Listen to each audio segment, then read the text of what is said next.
Olá, abençoado de Deus, que a graça e a paz do nosso Senhor e Salvador Jesus Cristo seja sobre a sua vida hoje e sempre. Sejam muito bem-vindos a mais um vídeo aqui do canal Bom é Louvar a Deus, o canal do pastor Carlos Lessa.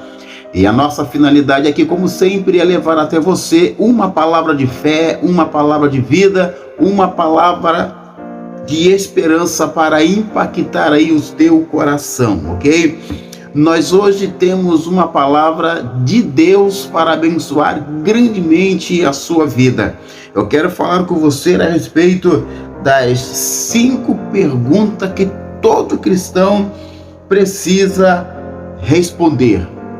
Baseado no livro de Romanos capítulo 8, a partir do versículo 31 até o versículo 39.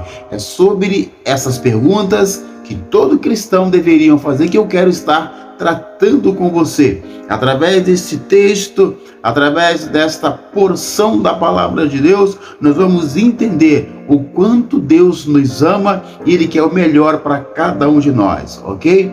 Mas antes da gente ir para a palavra de Deus, eu quero pedir a você, em nome do Senhor Jesus Cristo, para se inscrever no nosso canal, deixar o seu like e acionar aí os sinos das notificações, porque fazendo isso, o YouTube vai entender que os nossos conteúdos são relevantes e vai estar indicando para muitas outras pessoas, tá ok?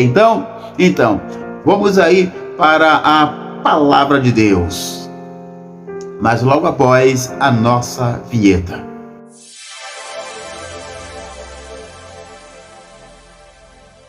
Muito bem, estamos de volta e eu quero o texto bíblico para deixar como referência, para nortear essa ministração. Está no livro de Romanos capítulo 8, versículo do 31 até o versículo 39, que nos diz assim: que diremos, pois, a estas coisas? Se Deus é por nós, quem será contra nós? Aquele que nem mesmo a seu próprio filho poupou, antes o entregou por todos nós, como nos não daria também com ele todas as coisas? Quem intentará acusação contra os escolhidos de Deus? É Deus quem os justifica. Quem os condenará? Pois é Cristo quem morreu, ou antes quem ressuscitou dentre os mortos, o qual está à direita de Deus e também intercede por nós. Quem nos separará do amor de Cristo? A tribulação, ou a angústia, ou a perseguição, ou a fome, ou a nudez, ou o perigo, ou a espada? Como está escrito: por amor de ti, somos entregues à morte todo dia. Fomos reputados como ovelha muda para o matadouro. Mas em todas essas coisas, somos mais que vencedores por aquele que nos amou. Porque estou certo de que nem a morte, nem a vida, nem os anjos, nem os principados, nem as potestades, nem o presente e nem o porvir, nem a altura, nem a profundidade, nem alguma outra criatura poderá nos separar do amor de Deus que está em Cristo Jesus, o nosso Senhor. Este é o tema que vai nortear a nossa ministração de hoje. E eu quero tratar com você sobre a importância dos ensinamentos da segurança do cristão. E, à luz dos ensinos do apóstolo Paulo, nós vamos obter a convicção de que estamos seguros nos braços de Jesus e que nada, absolutamente nada, pode nos separar do amor de Deus. E vamos também considerar no texto que lemos de Romanos 8, do 31 ao 39, logo no começo, quando o apóstolo Paulo faz uma referência que chama muito a nossa atenção, quando ele diz: à vista destas coisas. Mas que coisas são essas? Não há dúvidas de que, em uma referência às grandes convicções do versículo 28 de Romanos, lá no capítulo 8, onde Paulo, o apóstolo Paulo, vai enfatizar que nós sabemos. Ora, mas sabemos o quê? Sabemos que Deus age a fim de que todas as coisas contribuem para o nosso bem, porque somos aqueles que amam a Deus. Nós também somos chamados por Deus. Nós somos predestinados para sermos conforme a imagem do seu Filho, o Senhor Jesus Cristo. Paulo, então, no versículo 31, ele vai fazer a pergunta que é a base do nosso tema, quando ele diz: que diremos, pois, diante dessas coisas? O que podemos dizer a respeito desse grande amor que Deus tem por nós? Que diremos, pois, a respeito desse imenso amor que Deus tem por nós? Paulo, ele está, de certa forma, maravilhado com a largura, com o comprimento, com a altura e com a profundidade do amor de Cristo, que excede a todo o entendimento. Paulo, então, ele fica sem palavras para expressar a grandeza desse amor.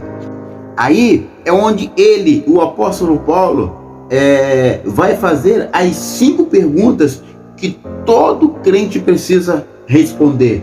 Então ele diz: se Deus é por nós, quem será contra nós? Está lá no versículo 31 de Romanos, no capítulo 8. Então, preste bem atenção para que você possa entender. A palavra diz que Deus nos separou para si. Então, ninguém pode ser bem-sucedido contra nós. Se Deus, o Todo-Poderoso, ele está operando em nosso favor, nenhum poder tem capacidade para frustrar os nossos planos. Em outra tradução, diz: uma vez que Deus é por nós, quem será contra nós? Quantos inimigos temos contra nós? Vivemos no mundo incrédulo, no mundo que nos odeia, que age contra nós.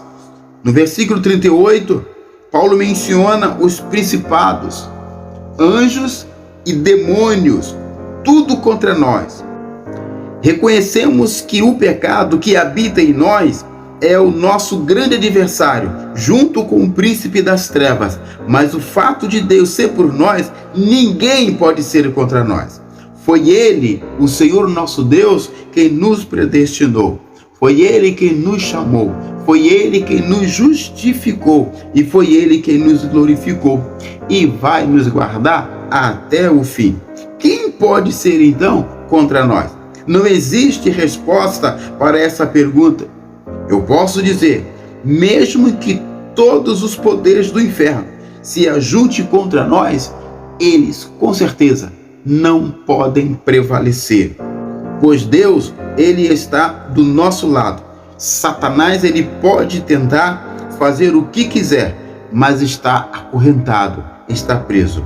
Quem tem coragem, entretanto, de lutar contra nós? Quando Deus está do nosso lado, batalhando por nós. Então, quem vai se levantar contra nós? Ninguém.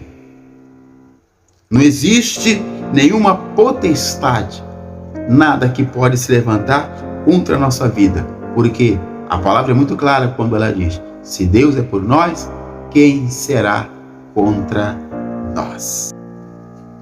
A segunda pergunta é a seguinte: Deus não nos dará graciosamente com Ele todas as coisas? Romanos capítulo 8, versículo 32. Será que Deus dará tudo o que a gente deseja? Será que Deus vai suprir todas as nossas necessidades? O que Deus tem feito por nós? Queridos, assim como Paulo Devemos apontar para a cruz, pois lá na cruz está a resposta para esta pergunta. Aquele que não poupou o seu próprio filho. Ou seja, nós temos, entretanto, como referência bíblica a atitude de Abraão, que não negou, ou seja, não poupou o seu próprio filho quando Deus disse: Abraão, oferece o teu Isaque para mim. Abraão não negou. Abraão não poupou o seu filho.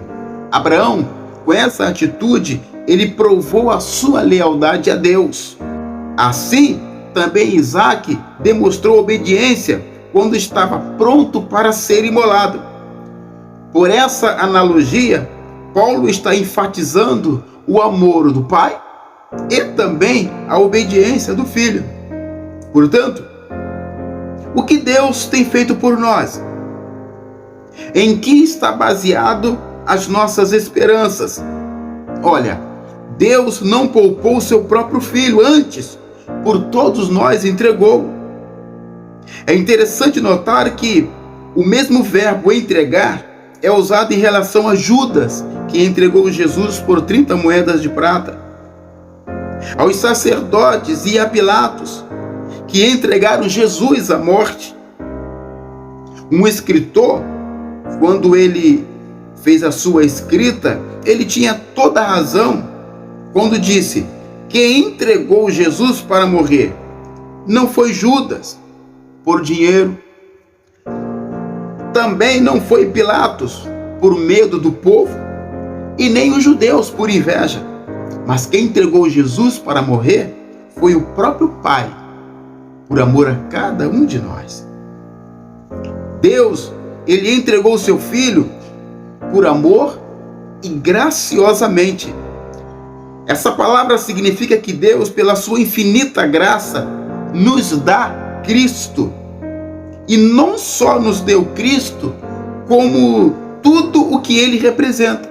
E ele representa para nós perdão, amor, alegria e vida eterna. Ora, se ele nos deu tudo isso quando éramos inimigos dele, então vai nos dar tudo o que precisamos agora que somos seus filhos, agora que somos seus amigos. Porque a palavra é muito clara quando ela diz que o Senhor já não nos chama servos, mas amigos. Nós estávamos longe, afastados de Deus, porque o pecado afasta o homem de Deus. O pecado é o abismo entre o homem e Deus. Ora, e diante desse afastamento, o Senhor Deus deu o seu Filho por nós, e o seu Filho não hesitou em morrer por nós na cruz. Quanto mais agora, sendo nós amigos de Deus, ele vai nos dar tudo que a gente precisa, tudo que a gente necessita. Será que Deus faria menos pelos seus filhos do que pelos seus inimigos? Uma vez que Deus já nos deu a maior das dádivas, acaso vai reter alguma de menor valor? Se ele já pagou o mais alto preço, então não vai negar-se a pagar algo de preço menor, é claro. A incredulidade, entretanto, ela faz a seguinte pergunta: porventura Deus vai dar?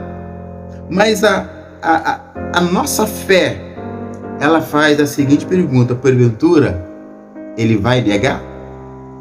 Ou porventura ele não vai dar? A cruz é a garantia de que Deus dará graciosamente tudo que a gente necessita, tudo do que a gente precisa.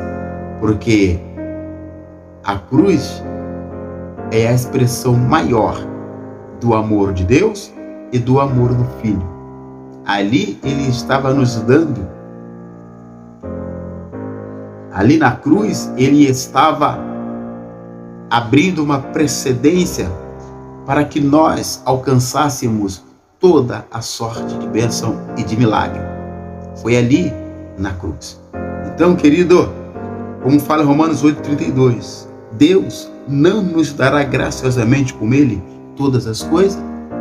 Ora, se ele deu o seu filho, se o seu filho deu a própria vida, o que mais ele não nos daria? A terceira pergunta: quem tentará acusação contra os eleitos de Deus? Está lá no livro de Romanos, capítulo 8, versículo 33.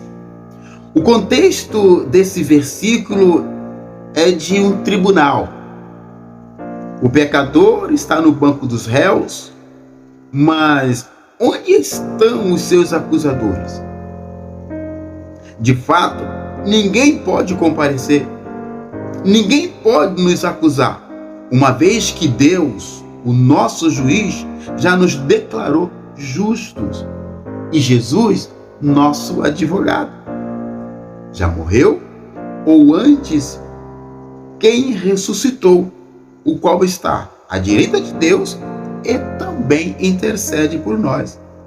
Então, não há dúvida de que pessoas ou fatos podem nos acusar.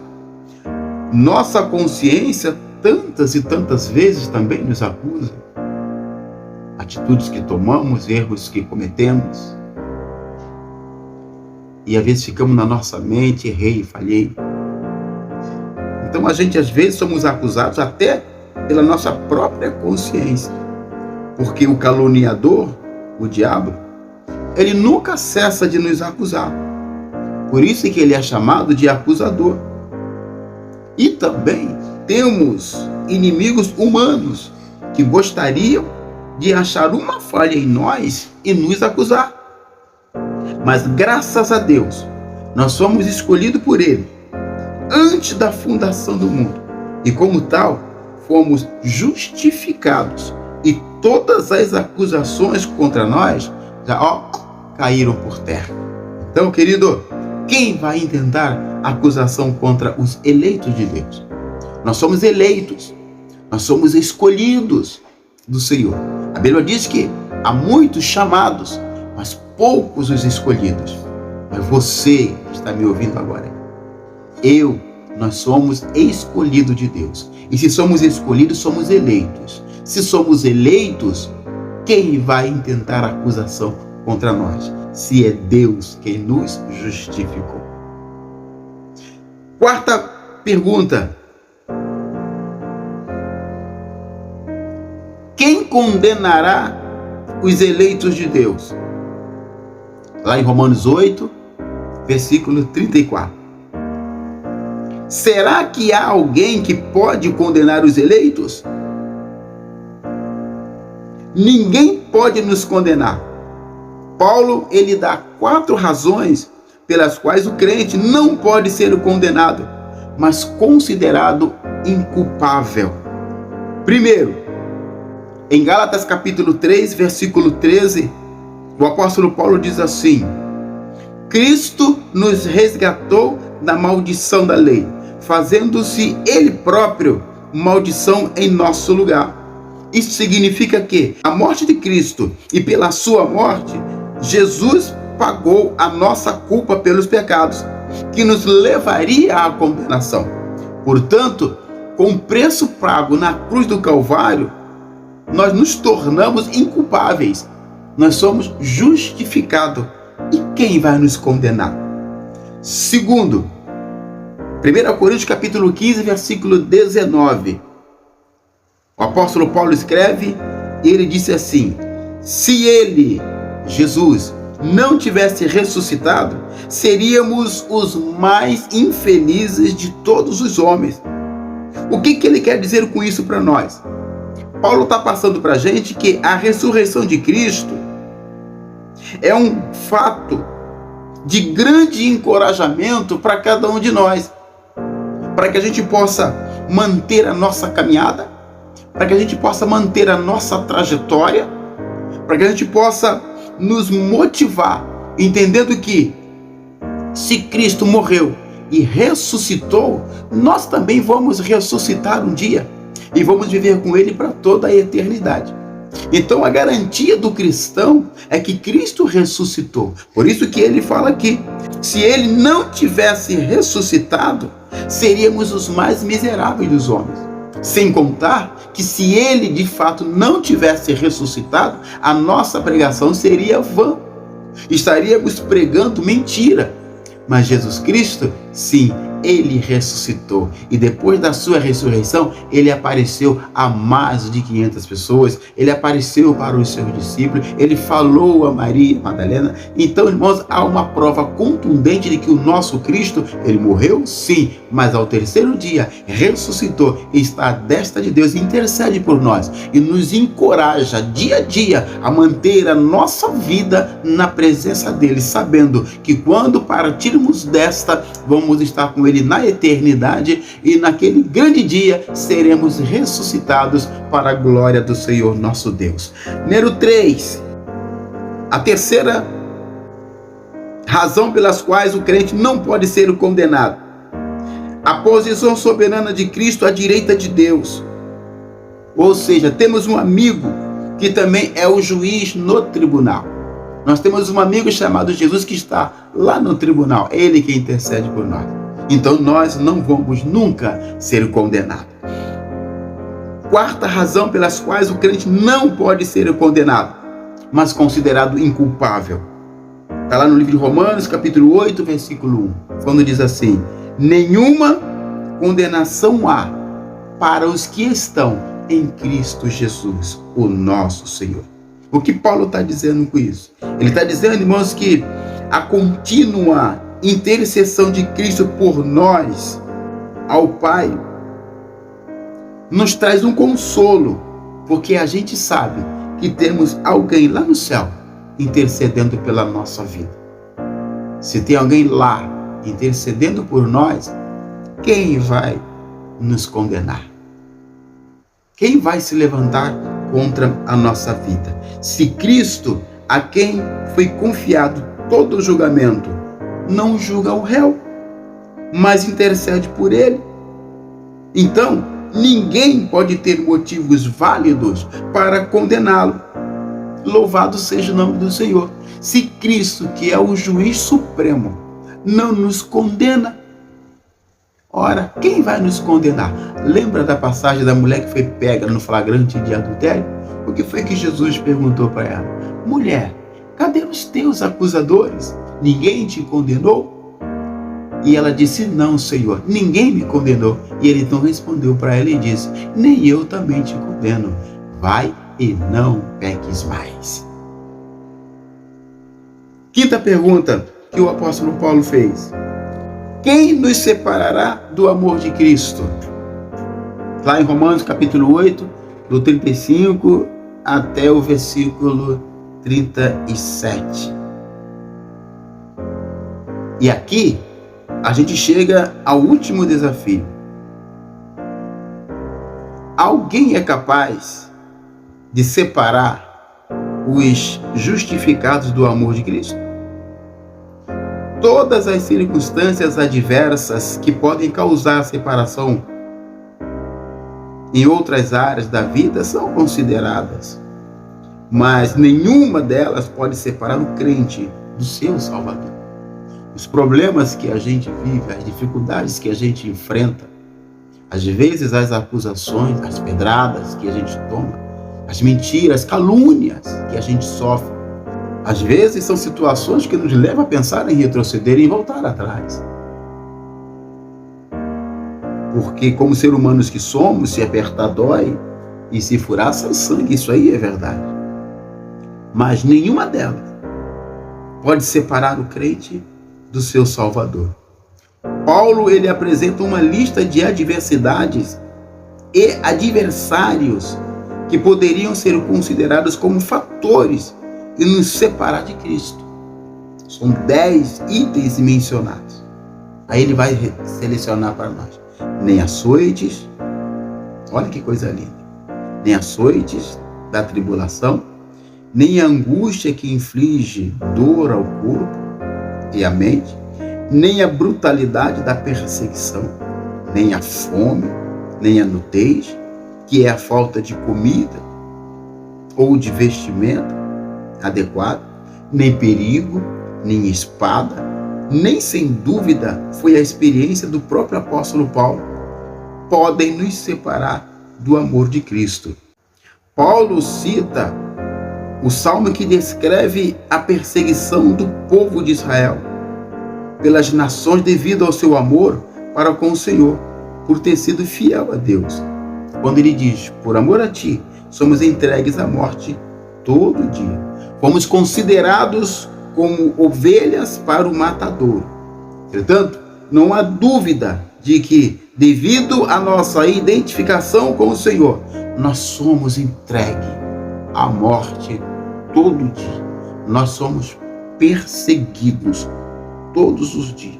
O surpreendente de tudo isso é que, em vez de nos separar do amor de Deus, essas coisas, esses problemas, essas dificuldades, essas perseguições, essas dores, essas afrontas, elas vão nos aproximar ainda mais do nosso Deus, porque Ele é o nosso refúgio e a nossa fortaleza e o nosso socorro bem presente. Portanto, querido, nós somos mais do que vencedores por meio de Jesus Cristo, que nos amou de uma forma incondicional.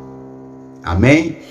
Jesus te ama, que essa palavra possa encontrar guarida no teu coração, que você possa entender de fato o quanto você é valorizado para Deus, o quanto você tem valor para Deus. O Senhor te ama e te ama muito, e Ele está pronto para te abençoar cada vez mais. Fique com esta palavra, Deus te abençoe e até o próximo vídeo, em nome do Senhor Jesus Cristo.